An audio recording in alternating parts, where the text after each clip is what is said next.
ಮನುಷ್ಯನ ಕೊಂದ್ರೆ ಅಪರಾಧ ಆಗತ್ತೆ, ಶಿಕ್ಷೆ ಆಗತ್ತೆ. ಆದ್ರೆ ಮನಸ್ಸನ್ನ ಕೊಂದ್ಬಿಟ್ರಿ ನೀವೆಲ್ಲ.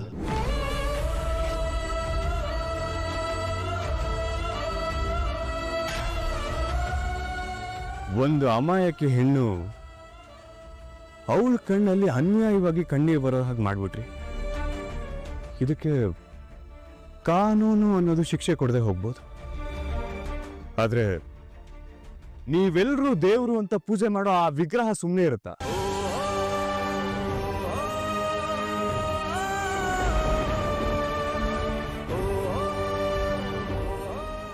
ಅಪ್ಪ,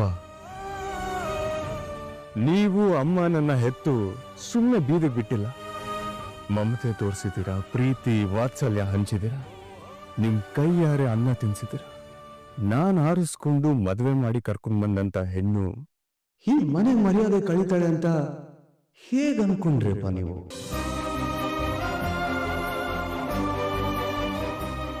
ಮನೇಲಿರೋ ಸೀತೆನ ಹೊರಗಡೆ ಕಳಿಸಿ ರಾಮರ ಪೂಜೆ ಮಾಡ್ಬಿಟ್ರಿ ನೀವು.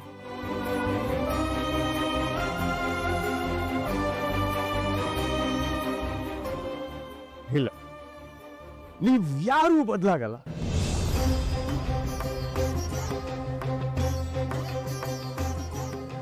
ಹಾಗೆ ನಾನು ನನ್ನ ನಿರ್ಧಾರದಿಂದ ದೂರ ಆಗಲ್ಲ.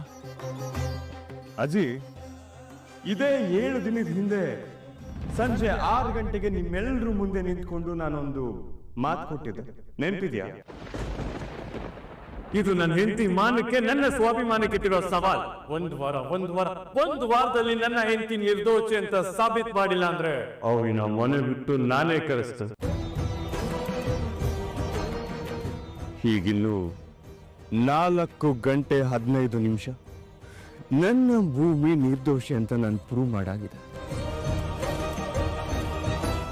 ನೀವ್ ಹೇಳಿ ಏನ್ ಮಾಡ್ಲಿ ಈಗ ಅಂತ.